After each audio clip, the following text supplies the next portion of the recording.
Ajeko siegenda tabe, ajeko siegenda tabe, ajeko siegenda tabe, ajeko siegenda tabe.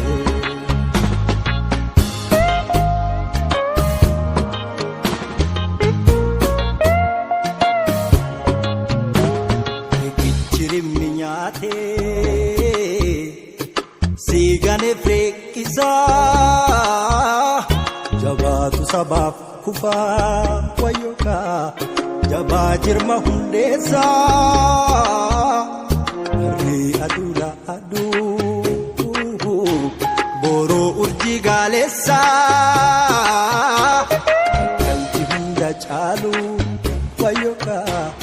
Upadukana ibsa jagni sajirra jedhu fulle baydukana ibsa goota onne gaara mani nyaaru satnyara ayyun sammu bilisa turre bilisumma sabata tarara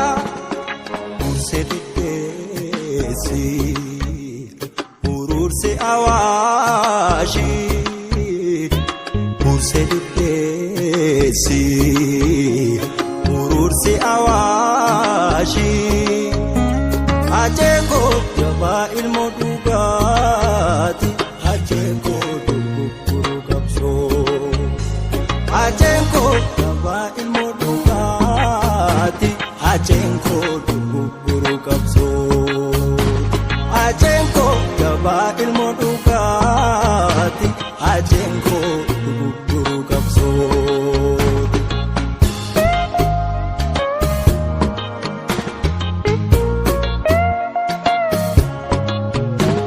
Ngobili sumasa Sif kapsi sasabni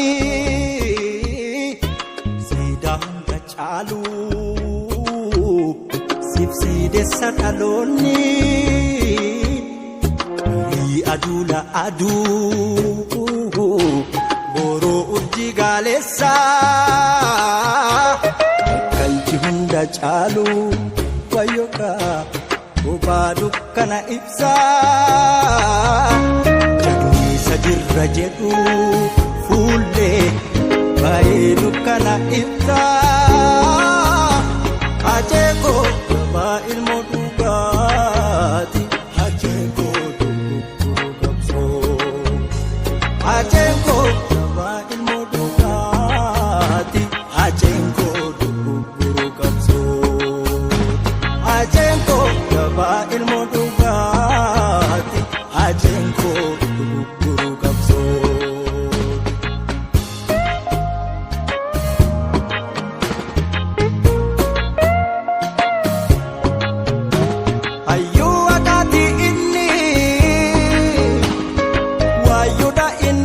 Yantumani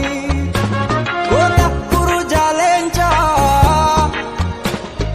Senanjira ta indu ugoni Venus Mayo Musa Igni ebisa bikil chacha Ajeko siegenda tabe Ajeko siegenda tabe Ajeko siegenda tabe Ajeko siegenda tabe Ajeko siegenda tabe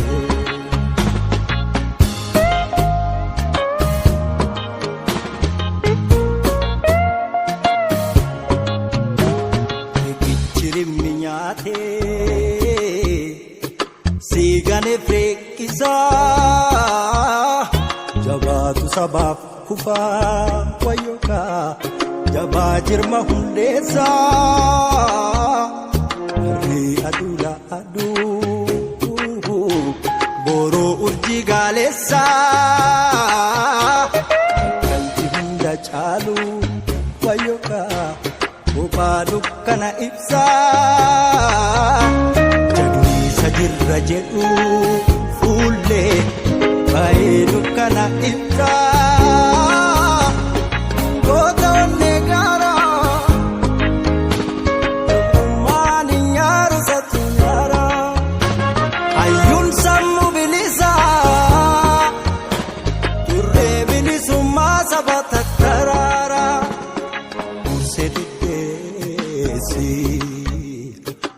urursi awaashi buuse diddeessi urursi awaashi.